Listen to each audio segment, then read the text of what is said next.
Part 2 of the lecture on the H2 plus molecule ion. Constructing the variational wave function, the MO, LCAO, or molecular orbital as a linear combination of atomic orbitals method.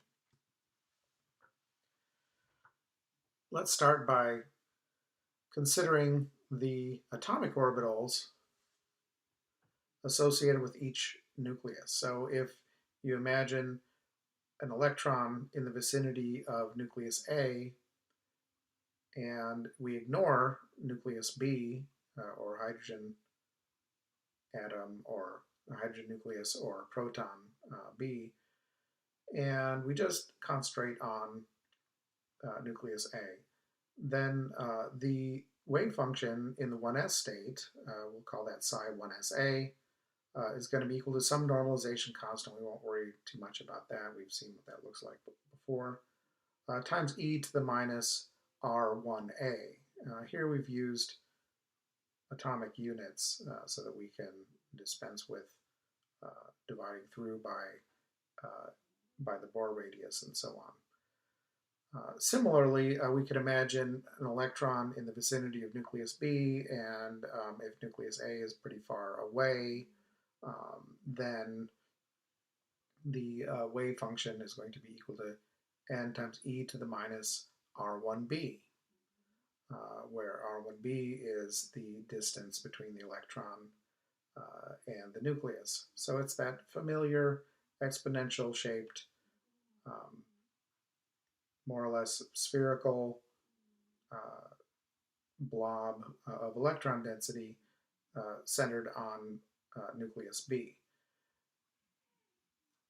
Now, we could imagine that at very large distances, at very large big R, right, very large internuclear distances, then our wave function, we could consider a wave function, an approximate wave function, as being a linear combination of the two atomic orbitals, each centered on its respective nucleus. So the molecular orbital would be some constant times psi 1sa, which is the wave function centered on nucleus A, right, decaying exponentially as R1a increases, plus C2, some other constant, some linear coefficient, times psi 1sb, where psi 1sb is this exponential function centered on nucleus B. This is our MO-LCAO approach. Our molecular orbital is equal to a sum of atomic orbitals, where there's some weighting factors, C1 and C2, and those are linear coefficients. So this is a linear combination, or a sum, a fancy way of saying a sum of a weighted sum of these wave functions.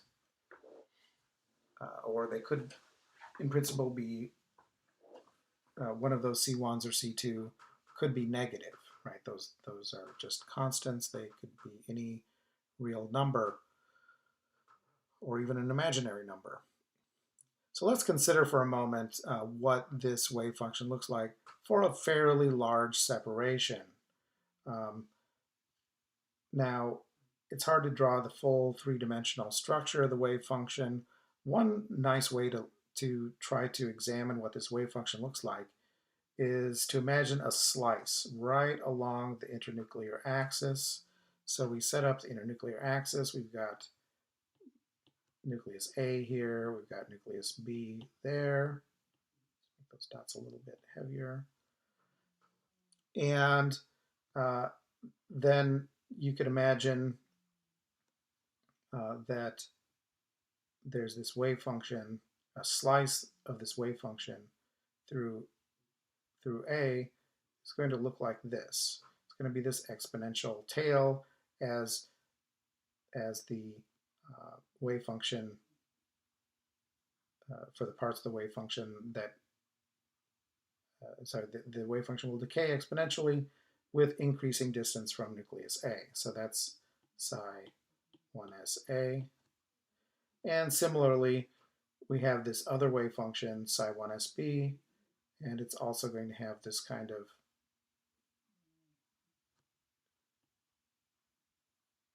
exponential function. Those should be identical, of course.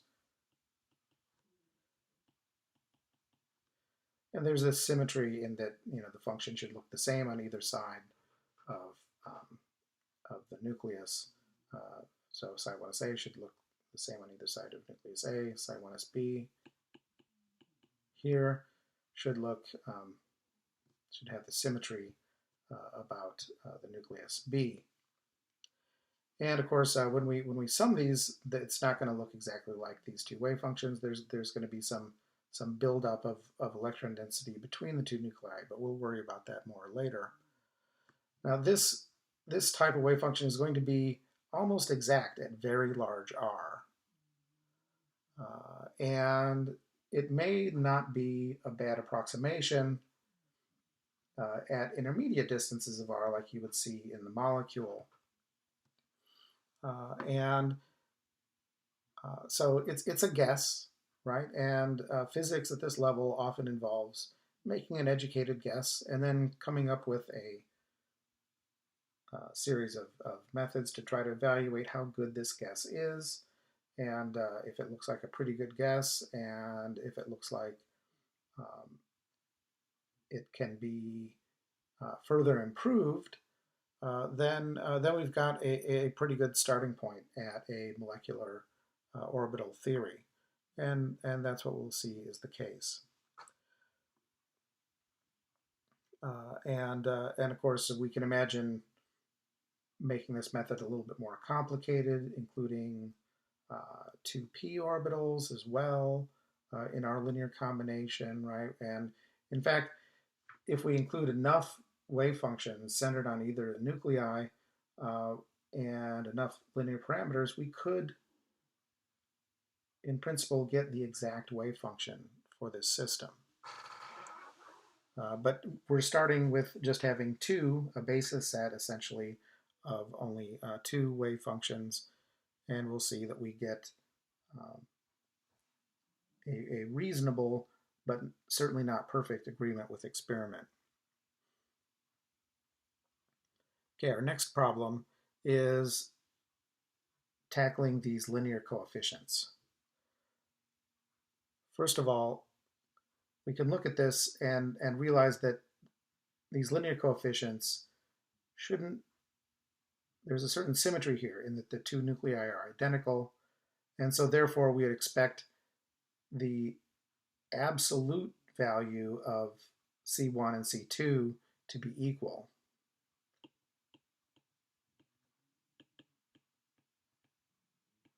Or in other words, C1 is plus or minus C2.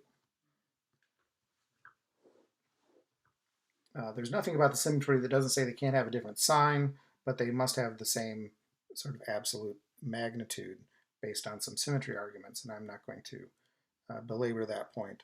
In any case, we can just take this at this point as a guess, that there's going to be just one constant. And so we can replace this with a constant, and then we end up with 2 possible wave functions we could look at.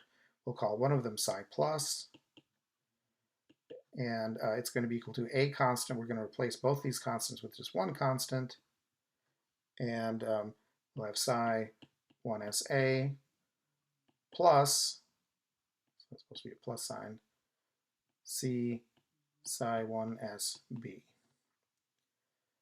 And we'll have another wave function, we'll call it psi minus, and that's going to be c 1sa minus c psi 1sb.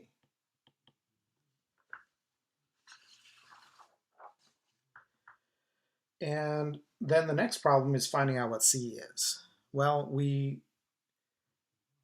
this turns into essentially a normalization problem. And so let's see if we can normalize this wave function.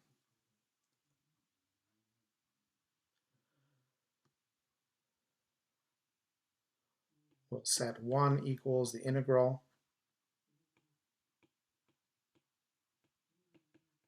We're going to normalize to find c. we're going to say 1 equals this integral psi plus star psi plus d tau integral over all space. And this is going to give us c squared. And then we have to expand out our integral. We're going to have an integral of 1sa star 1sa plus the integral psi 1sa star psi 1sb plus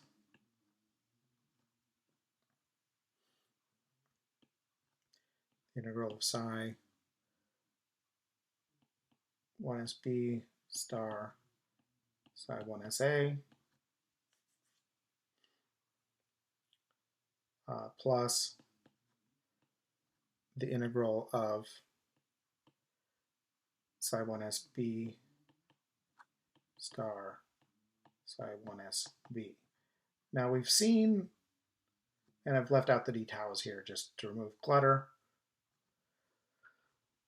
So we've got 4 integrals here. And often when we've seen these kinds of expansions and integrations, we've seen that terms go to 1 or go to 0, maybe sometimes 1 over square root of 2, something like that.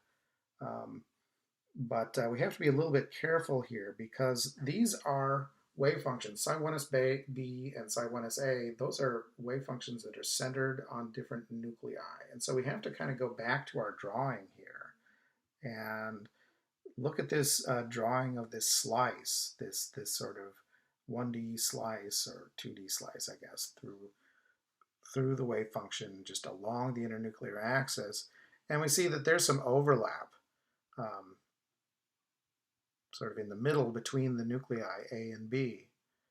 And so if we look at the product of these two wave functions, the product is not going to be 0.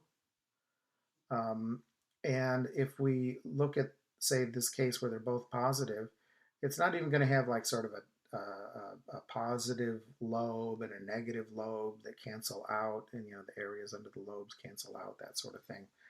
So there's actually, so unlike some of our other cases where when we multiply two different wave functions, well, they're different wave functions, and so they're orthogonal. But in this case, they're not orthogonal because they're centered on different nuclei. And so we don't necessarily know right off the bat what the value of that integral is, but we'll just give it a value. We'll give it a variable, and we'll call these kind of overlap integrals S.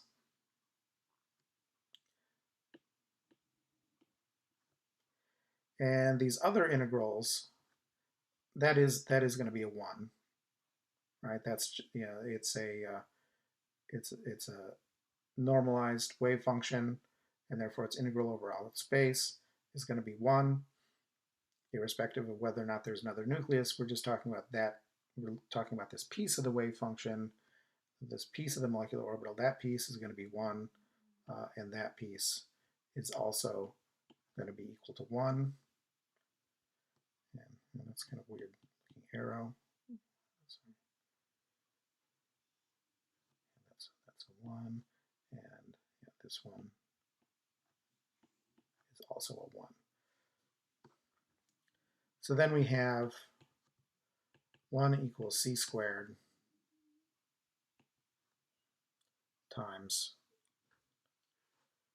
2 plus 2s. Sorry, that should be a capital S.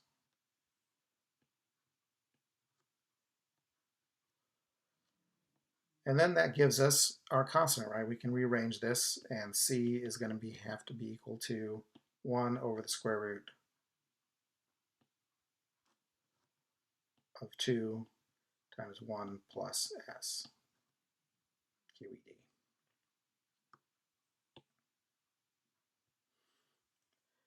Okay, so now we have our normalization constant and our psi plus. We're going to first focus on psi plus. Later we'll come back, we'll swing back, and we'll do all of these integrals for psi minus as well. Or at least or maybe we'll leave that as an exercise. So this wave function then, when it's properly normalized, is going to be square root of 2, 1 plus s times psi 1sa plus psi 1sp. And again, this is a molecular orbital. It depends on this internuclear spacing, right? Sort of in a way that's kind of hidden here because we don't see the internuclear spacing explicitly here, but it's understood that these wave functions are centered on their respective nuclei. All right, and that is the end of part 2.